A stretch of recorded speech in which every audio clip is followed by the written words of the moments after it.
Assalamualaikum warahmatullahi wabarakatuh.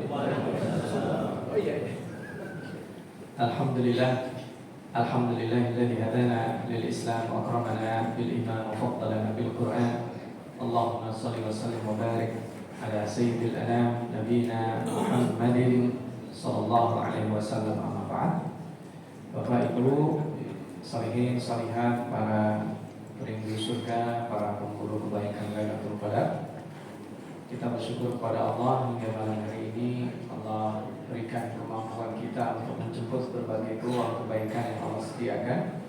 Mudah-mudahan yang kita niatkan untuk mendapatkan kebaikan Lailatul Qadar Allah kabulkan. Jadikan kita orang-orang yang berkualitas, mendapatkan kualitasnya melebihi bukan 1000 orang saja, tetapi 1000 komunitas.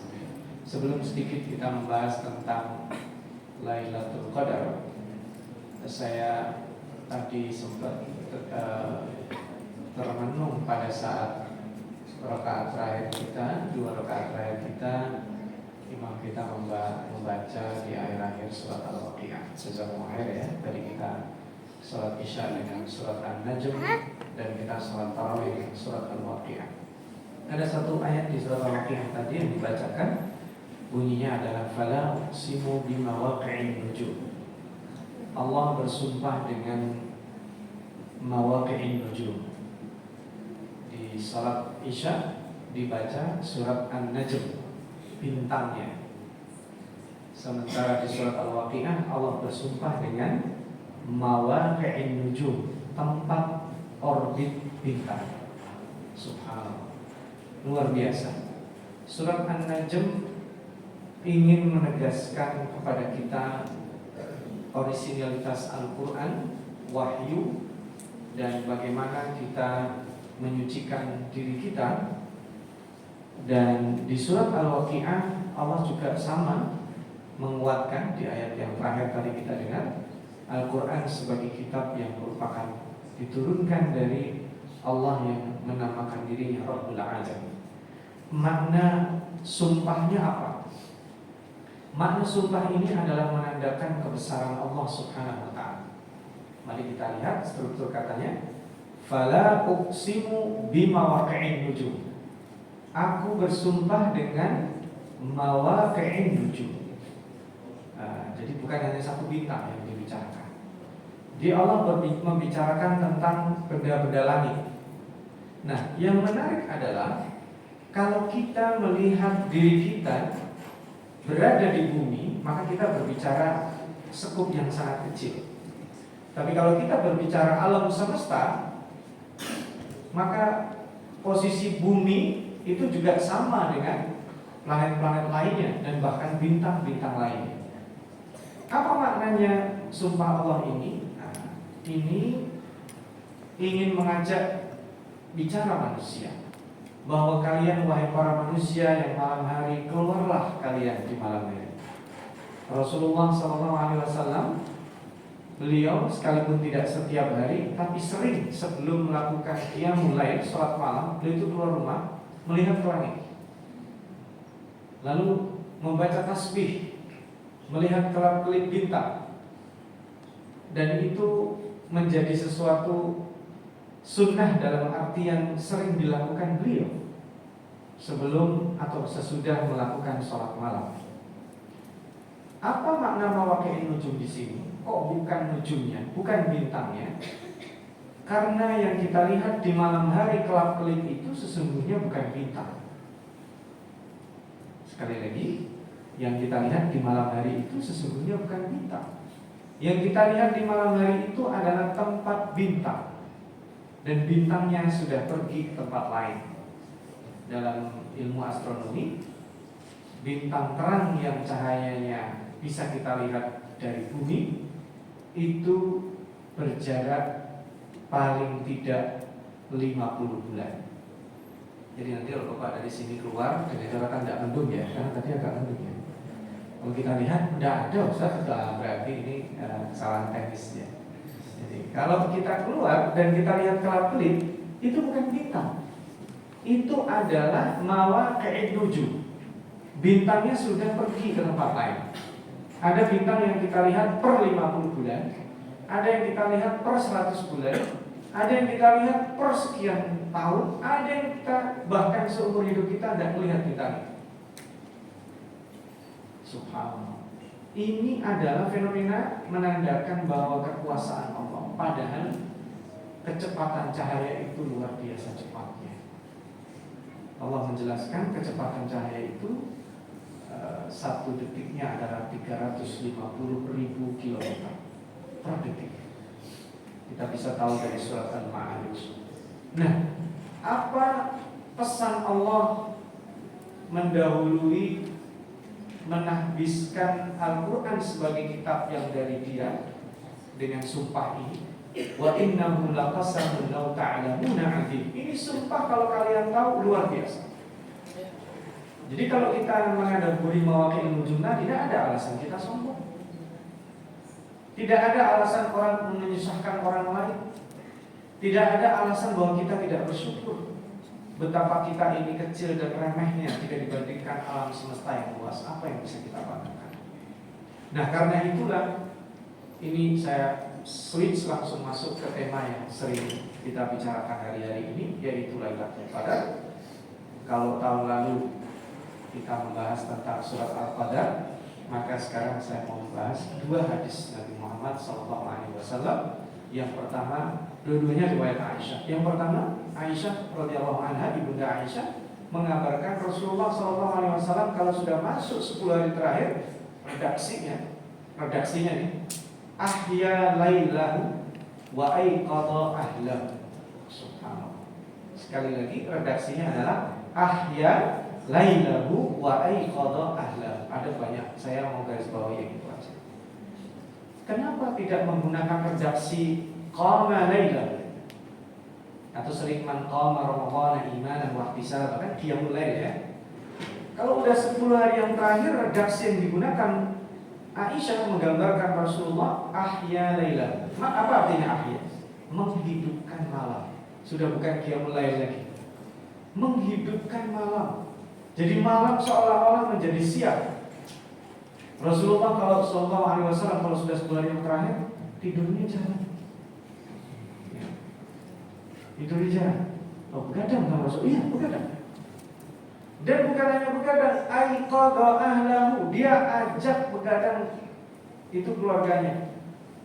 Dan bukan diajak ngobrol, diajak midnight sale, bukan. Diajak menunaikan zakat mal, bukan. Tetapi beliau mengajak untuk beribadah, karena ini adalah menjemput peluang terbaik seumur hidup, yaitu Lailatul Qadar.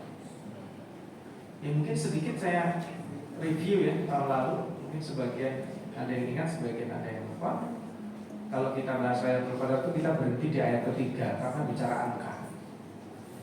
THR itu kalau tidak ada angkanya juga nggak menarik. Karena ada angkanya. Coba kalau THR-nya saya kasih THR Pak ya, syukron, terima kasih, itu nggak mungkin. Maka Lailatul Qadar itu perlu angka. Lebih baik dari 1000 bulan. Kayak gini Pak. Kalau saya ngomong sama anak saya, kamu ngapain keluyuran? Daripada keluyuran mending di rumah belajar.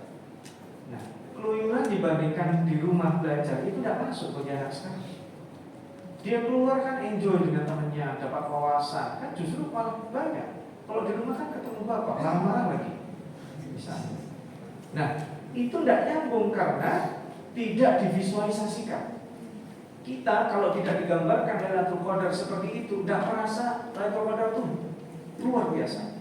Kayak sumpah tadi itu, kita tidak merasa betapa luar biasanya Al-Quran kalau Allah tidak bersumpah dengan fala uqsimu bimawaqi'in nujum. Al-Quran itu lebih besar daripada orbit bintang-bintang itu, karena itu adalah kalam Allah. Maka sebagaimana peringatan 17 Agustus tidak bermaksud menyamakan, Allah juga melakukan peringatan Lailatul Qadar dengan berbagi hadiah. Kalau Allah turunkan malaikat, nah ini ayat berikutnya yang sering kita lupa. Tanazzalul malaikat waruhu fiha. Malaikat itu turun pada malam Lailatul Qadar, berbagi hadiah dan rahmat dari Allah. Dan kita bersiap menerimanya. Nah ini dia. Ada orang merasa tidak penting Lailatul Qadar, ya di-skip sama mereka. Oh ini nggak mau, udah lewatin aja. Dan malaikat itu berbagi sesuai dengan kesiapan kita. Bahwa dia nih, tapi silahkan Bapak ambil sesuai kantongnya. Kira-kira nih kalau kayak ada gitu kita akan bawa kantong sedikit atau banyak? Wah, masalahnya dia ada yang bawa karung. Loh kita cuma bawa ini, ya dapatnya yang di sini aja. Ini kita punya kantong 3, satunya bolong, ya 2 yang bisa dipakai. Maka kesiapan orang di dalam menerima Lailatul Qadar itu juga ikut menentukan. Kalau dia sebagaimana diajarkan Rasulullah i'tikaf, silakan, bagus dengan i'tikaf. Tapi juga jangan. Nah ini saya balikin ke surat An-Najm yang dibaca Ustaz tadi. Fala tuzakku anfusakum huwa a'lamu biman ittaqa. Jangan merasa bahwa saya kalau udah i'tikaf, udah banyak sedekah, puasanya full, udah ada bolongnya, saya adalah orang paling berhak dapat Lailatul Qadar. Belum tentu. Belum tentu. Tetapi kita terdepan dalam siap itu. Tapi kita jangan pernah fala tuzakku anfusakum. Jangan kita menganggap diri kita suci, karena hidayah itu milik Allah dan kita hanya bersiap menjemputnya. Maka tidak boleh ada orang frustasi di malam Lailatul Qadar, karena Allah turunkan malaikatnya dan Allah berbagi. Nah, Lailatul Qadar itu intinya di ayat terakhir. Salamun hiya hatta matla'il fajr. Kedamaian, sejahtera. Kalau kita beribadah tenang, nyaman, menyeruak kedamaian dalam dada kita, itulah Lailatul Qadar. Maknanya begitu. Kalau kita sedekah, bahkan kita sedekah tidak tahu dikasih ke siapa, tapi kita percaya aja akan lancar, itu akan didistribusikan, itulah Lailatul Qadar. Kalau kita membahagiakan orang tua kita, senang gitu melihat orang tua bahagia, alhamdulillah, itulah Lailatul Qadar. Kalau kita sudah puas ya, anak kita besar-besar dan sudah bisa baca Quran, kemudian hari itu kita tenang jiwa kita, itulah Lailatul Qadar. Kalau kita mendamaikan orang yang berselisih, itulah Lailatul Qadar. Kalau kita mengajarkan orang, memahamkan orang sampai dia paham, itulah Lailatul Qadar. Kalau kita mendengar bacaan Al-Quran, tiba-tiba kita terenyuh dan menangis, mendapatkan kenikmatan, itulah Lailatul Qadar. Padahal kalau ditanya, Bapak nangis, Bapak paham tadi dibaca? Enggak, saya nggak paham. Tapi gimana ya rasanya? Jas gitu ya. Jas ya, susah digambarkan. Pokoknya gitu rasanya. Padahal kalau ditanya, Bapak paham? Enggak, saya nggak paham. Lah kok ini kok merasa tersentuh? Karena main. Maka Lailatul Qadar itu adalah kedamaian dalam ketaatan.